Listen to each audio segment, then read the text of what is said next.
So how often did cavalry troopers on either side carry extra pistols?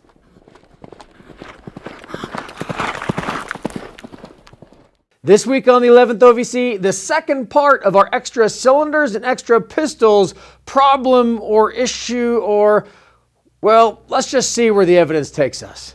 In our previous video, we tackled the issue of troopers loading their pistols with multiple cylinders. If you want to watch that video and catch up with where we are right now with the extra pistols conversation, go ahead and watch that video and click right here. But oh boy, did you guys have opinions on that previous video. We had more than 500 comments in just a few days on the extra cylinders video. And based on those comments, this follow-up video is most definitely needed. And as most of us historians could probably predict, most of the evidence given for the extra cylinders and definitely the extra pistols conversation, people brought up individuals like Nathan Bedford Forrest, John Mosby, Quantrill's Raiders, and just the guerrilla conversation in general. And most of those comments were ones like the following. Actually, it was much more common in the Western theater for cavalrymen to carry multiple pistols. Forrest, Wheeler, and other notables such as Quantrill and Anderson were famous for having troopers with up to 6 or more pistols on them and their saddles. Changing cylinders is not practical for Colts, possibly for Remington. Extra pistols are the practical solution. The Tennessee Cavalry carried no less than 3 pistols, and some even carried 6. So from all the comments in our previous cylinders video, it seems like the majority of people think that while the cylinders conversation definitely maybe not have been a thing, it seems, at least again from the comments of the last video, that most of you guys thought that extra pistols were definitely the norm. And one thing that's interesting to note is, like in most debates, people love to throw out examples that comprise less than 1% of the total, and this conversation is no different. And the reason I bring up this 1% issue is because the conclusion of this video, if you don't want to watch the rest of the video, don't even watch it, because the conclusion is it wasn't the norm.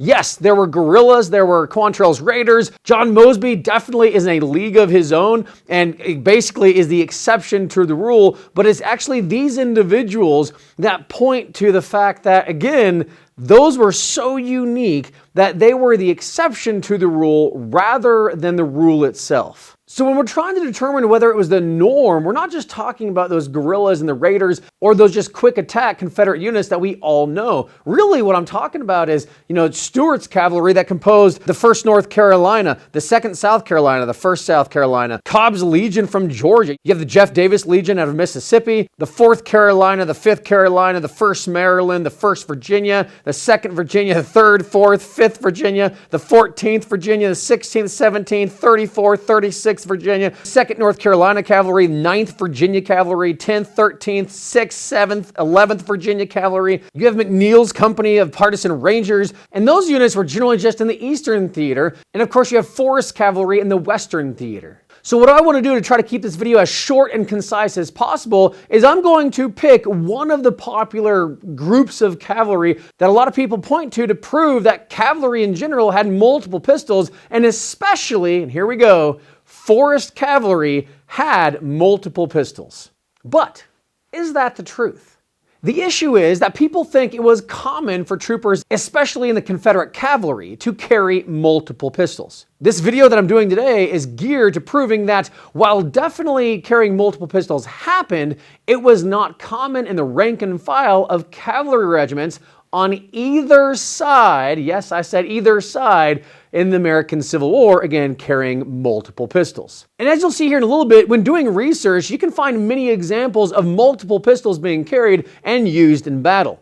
But as historians, we know that just because we find references to that does not mean it was the norm or the usual, or it wasn't something that you would see just, quote, all the time. So what I want to do is break down this discussion into a few different categories that we need to talk about to make sure that we understand there is a distinction against these multiple categories. So number one, the difference between Federal cavalry versus Confederate cavalry. Number two, the difference between regular cavalry units and guerrilla units that so many people love to point to. Number three, the Western theater versus the Eastern theater. And finally, number four, enlisted versus commissioned officers and the difference on maybe some of the equipment or the pistols that they would have had.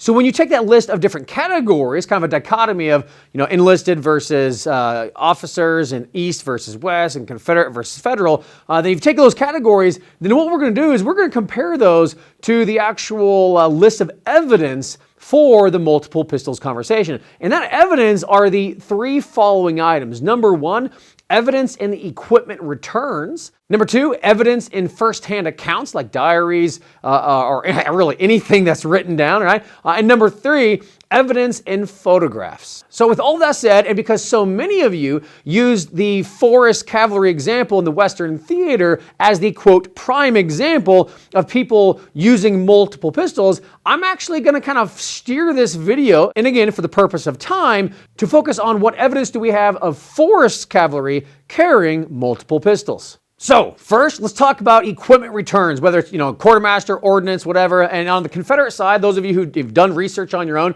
you know that different than the Federal side, Confederate regiments generally tended to kind of just combine what you would consider separately an ordnance return versus quartermaster returns. They kind of all, a lot of times, just like piled everything and listed everything they had out on one piece of paper. So let's look at returns that we could get for Western cavalry, including Nathan Bedford Forrest and just in general Western Confederate cavalry. But I want to say one more point before we get into the whole equipment return thing, because I know many of you are going to object to using equipment returns because people or the Confederate cavalry troopers would pick up pistols and other arms and other things from dead Federals or other dead Confederates or other people, like just battlefield pickups. If they had private purchase, they wouldn't list them in their own equipment returns. And so the equipment returns, quote unquote, wouldn't be just really accurate because they wouldn't track everything, just maybe what the Army issued.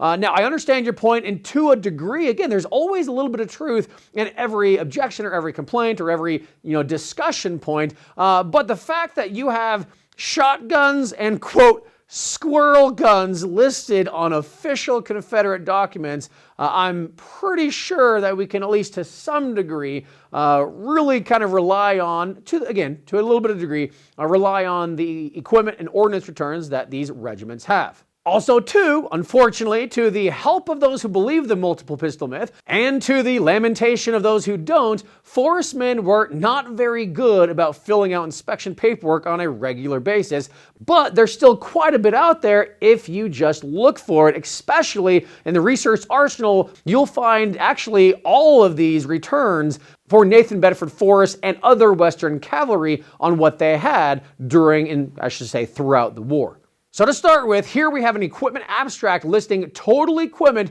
in Chalmers Brigade, which included the 2nd Arkansas, 1st Mississippi, 3rd Mississippi, 2nd Missouri, 7th Tennessee, Wills's Texas Battalion, and the 5th Mississippi Cavalry. And out of that group of Confederate cavalry, which totaled 1,751 men and officers, there were only 1,400 serviceable weapons, meaning that more than 300 men did not have any weapon, let alone multiple. When I say serviceable weapons, we're not talking just pistols. We're just talking any serviceable firearm, period. That, again, meaning 300 men, or about 20% of the soldiers, didn't list having any fireable weapon. Now, there were unserviceable weapons, okay? So that I guess maybe that 20% had unserviceable. I didn't really look into that. But the point is, do you really think that other cavalry troopers were running around with satchels full of pistols? Yes, satchels, okay? 3 to 6 pistols. You need a big satchel for that, right?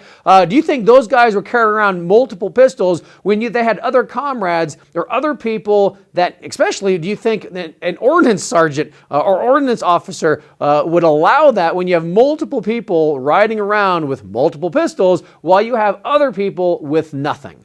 I don't think so. Extra gloves?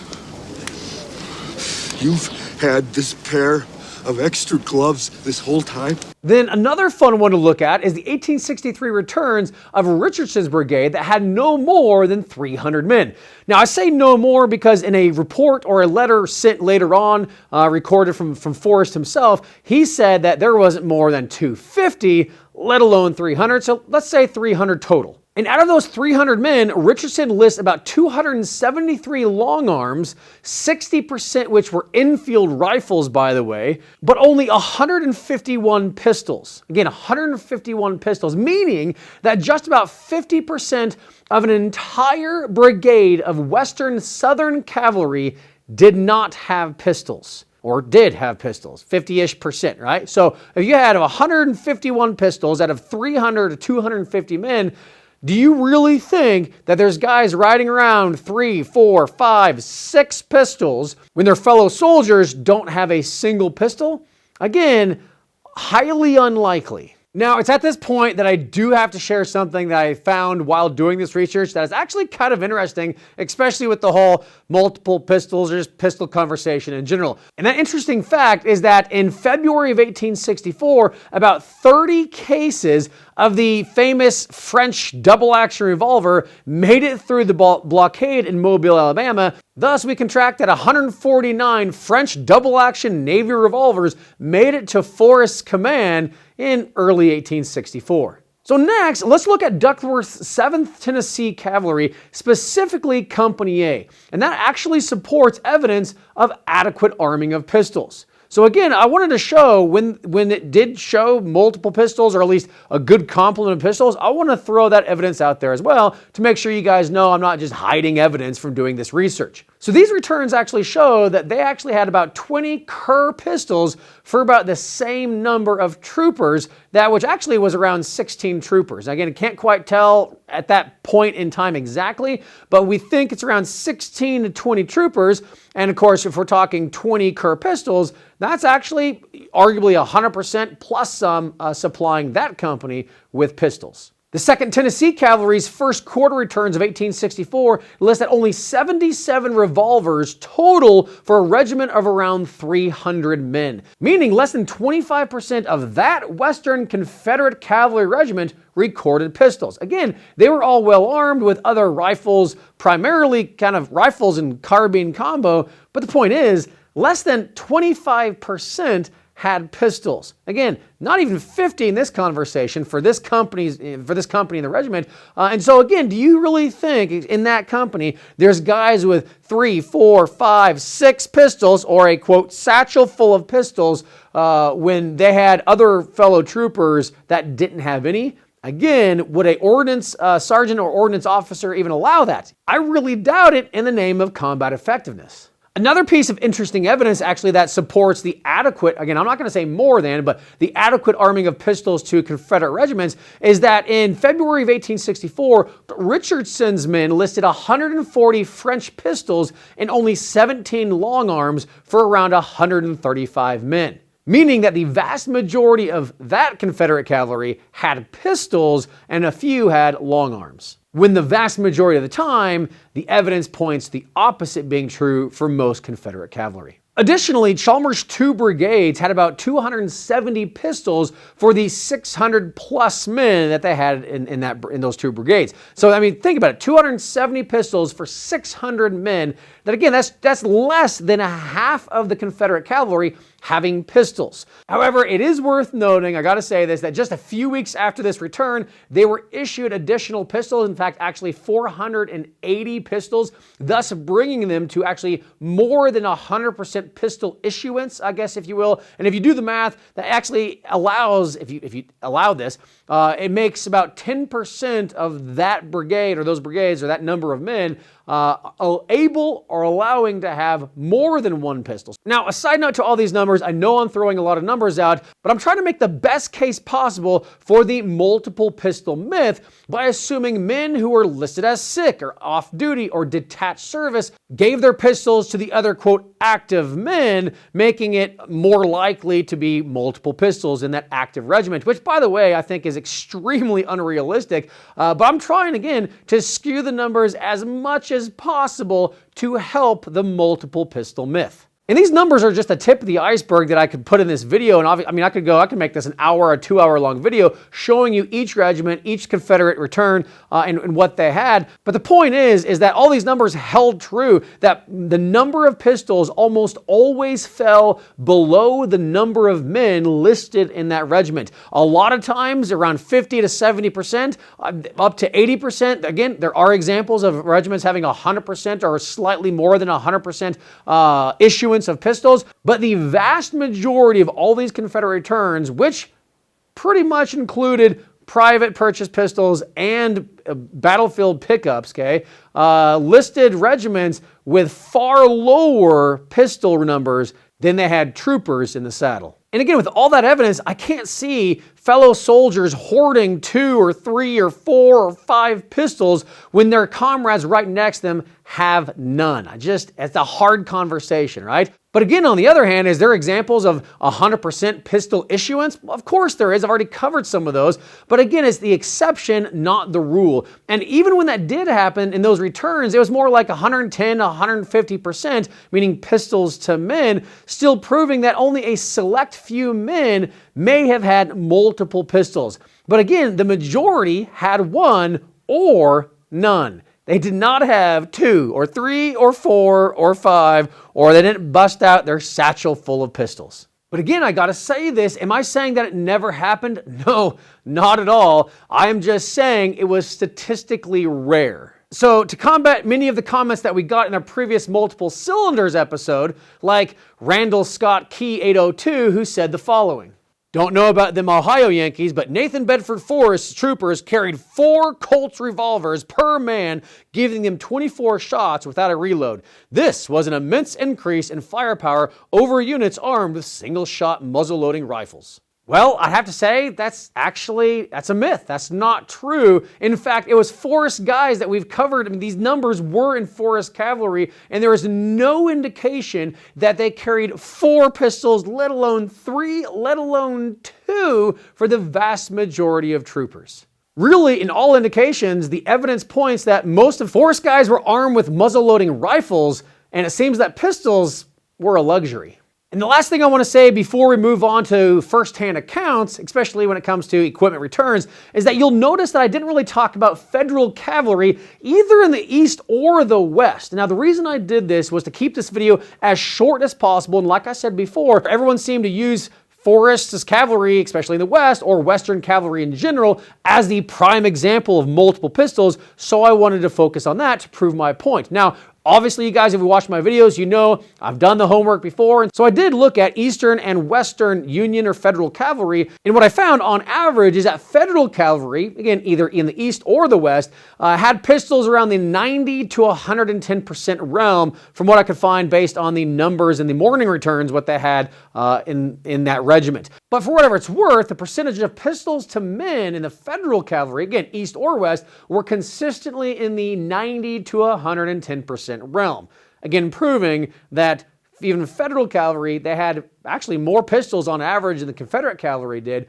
But again, it was just 1 pistol, let alone maybe 1 or 2 guys had 2, and we'll get to who those people are in a little bit. But that's the point I wanted to make on the Federal cavalry side of things. Again, the evidence was still clear. There was no indication of multiple pistols being in the rank and file of Federal cavalry, again, East or West, let alone 2 or 3 or 4 pistols. Again, it just wasn't a thing.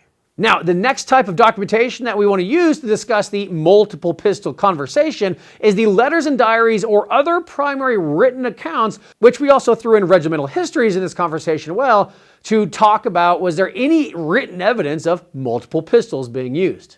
I will say that the best evidence for troopers carrying multiple pistols does come from this type of documentation, whether it's in the diaries, letters home, or really where you find it is in those regimental histories.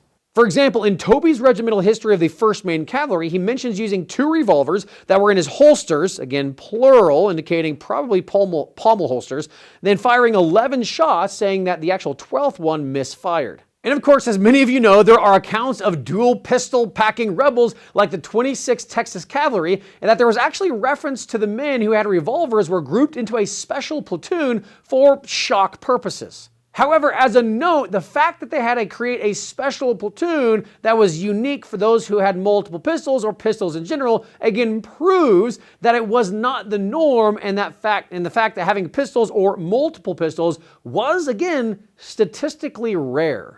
Next, one of my favorite references is from our own 11th Ohio Volunteer Cavalry, in which just minutes before Lieutenant Casper Collins' death, that he was saddling his horse, getting ready to fight what he thought were, say, dozens or maybe even hundreds of warriors, that his friend, John Friend, actually, yes, that was his name. His friend's name was John Friend, last name Friend, went to Casper and urging him not to go, saying you don't have to go, but gave him his extra pistol, knowing that Casper would go and face dozens, if not hundreds, of warriors. Casper apparently shoved that extra pistol in his boot and rode across the bridge to his death. Next, there was another mention of a Pennsylvania first lieutenant that drew a second pistol during the Battle of Brandy Station. So what's funny about these examples is that, well, number one, if you're a true student of history, is that the context actually matters. In these examples, they actually prove that carrying multiple pistols was the exception, again, not the rule. Secondly, in almost all of these first-hand accounts, these guys are officers that pull a second pistol, not the standard enlisted men. For instance, the account of the 1st Maine Cavalry, it was actually the colonel of the regiment who found himself surrounded by Confederate troopers, and he drew out his extra pistols to fend them off. And with the other example of Lieutenant Casper Collins, and the fact that he was a commissioned lieutenant who didn't have an extra pistol and was given a second pistol by another trooper who was staying in the post. Meaning that even Casper Collins, as a commissioned officer, didn't have his second pistol, even being out here for multiple years fighting hundreds or thousands of Native Americans, and still didn't have a second pistol out west. And again, like the equipment returns conversation we had, I left out dozens of other examples that I found in primarily actually regimental histories in which other people, other soldiers and troopers pulled out second pistols. But like I said, 99% of them were commissioned officers and were not the standard rank and file. Of that 1% that actually was, they were guerrillas or raiders or other, like the famous John Mosby's men, that fall outside of the standard rank and file in which the context of this video is about. So since I brought up his name, and undoubtedly many of you will also bring up his name too, let's talk about Mosby. Of course, Mosby's men are usually the best example of troopers carrying multiple pistols, again, for a good reason for this example. There is clear evidence that many of them just packed several pistols ready to go, but like we've been saying this whole time, Mosby and his men and similar units are the exception to the rule, not the rule. They are not the standard rank and file of the big army, again, East or West, Federal or Confederate. Mosby is the exception who is his own category. So yes, I'll give you that Mosby and his men and guerrillas in general did pack multiple pistols. We don't have equipment returns, we don't have any of that, but obviously there's enough references saying that I'll give you that. But like I said at the very beginning of the video, the purpose of this video was to focus on the rank and file of the standard cavalry trooper. Mosby's men do not fall into that category, and they fall more into the rangers or raiding guerrillas rather than regular cavalry units that we generally see in either living histories, reenactments, or as portrayed in the big battles of the Civil War that we always like to go visit. So yeah, Mosby's men definitely had more than one pistol on average, but the entire purpose of that unit was for raids, harassment, and the like. And if you disagree that Mosby's men wasn't, quote, regular cavalry or regular Confederate army, then let's read his own words. My purpose was to weaken the armies invading Virginia by harassing their rear, to destroy supply trains, to break up the means of conveying intelligence, and thus isolating an army from its base, as well as its different corps to each other. To confuse their plans by capturing their dispatches are the objectives of partisan war. It is just as legitimate to fight an enemy in the rear as in the front. The only difference is in the danger.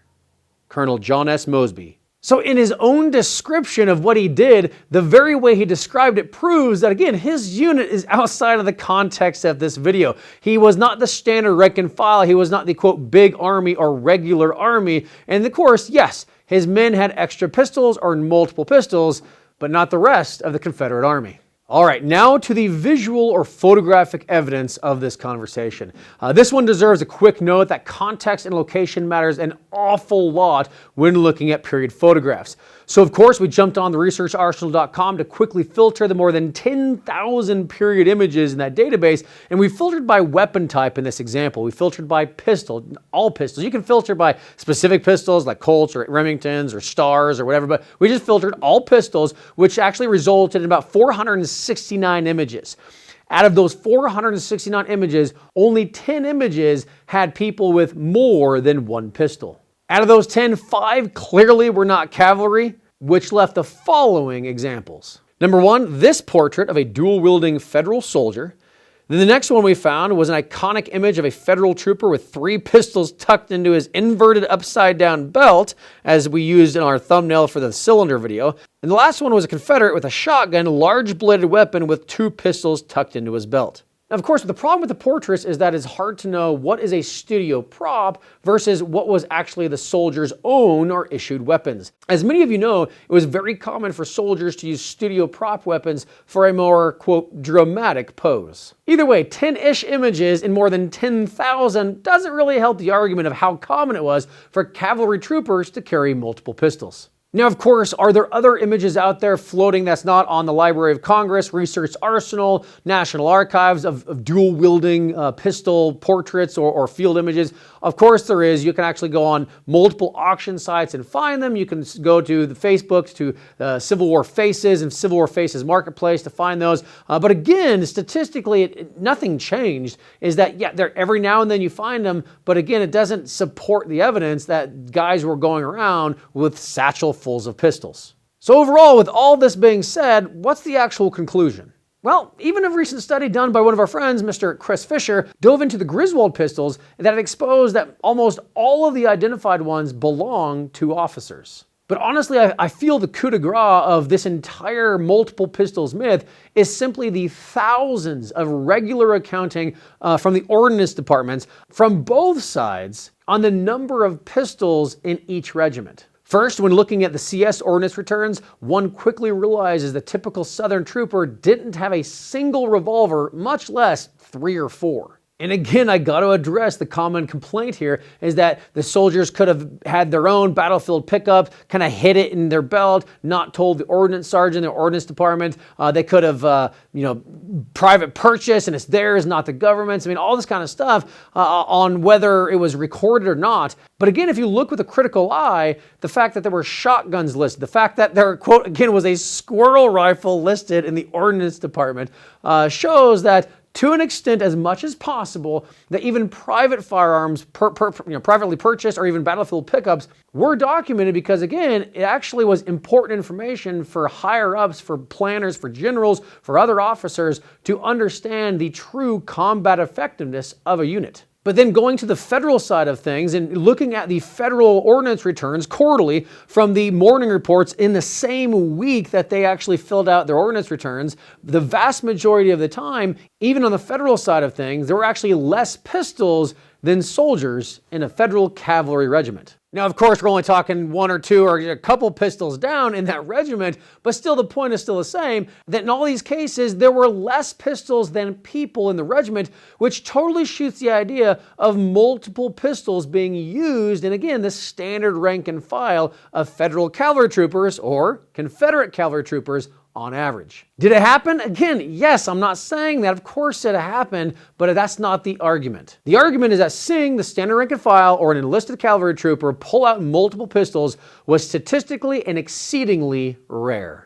Were there entire units of raiders, rangers, and guerrilla units that carried multiple pistols? Again, yes, but it wasn't the norm. So the next time you see a reenactor pull out a second or third pistol in a major cavalry engagement like Gettysburg or Brandy Station or Trevilian or the like, no, that is not accurate history. And for those of you who are historic reenactors, please resist the urge to be a historic Rambo and carry a satchel full of pistols under the guise of historic education. And if this video is anything like the extra cylinders video, I know we're going to get a lot of comments, both pro and con, and I would love to be proven wrong. The problem with, you can actually go to that cylinder video and look at the comments, there are a lot of claims saying that there was multiple pistols, that certain units did or did not carry them. And like anything else, please prove me wrong. Use multiple sources. Use a cite wherever you get it from. Please cite. If you have a regimental history from the whatever Texas Cavalry that says they were all issued packages full of pistols, please let me know that. I've been trying to search for years just examples of multiple pistols being issued to the rank and file, and honestly, I just can't find them. Yes, could there have been battlefield pickups? Yeah, but we have actually records. There's actually a form of like battlefield pickups where regiments would actually pick up what's on the battlefield and list what they had and then turn them in. There were also, the whole point, guys, I would love to be proved wrong, and I beg you to please, if you disagree with me, find the citation, find where you got that information, and then please link it below, and I'll make another video using you proving me wrong. But without that, guys, the conclusion is basically multiple pistols wasn't a thing, just like multiple cylinders. So I know this is going to make a lot of people upset, or I'm not mad, but just from what we can find, yes. Did officers have pommel holsters? Yes. That was a thing, again, talking about officers. But as far as the rank and file, the trooper, the standard enlisted men, did they have 2 pistols? No, let alone 3 or 4.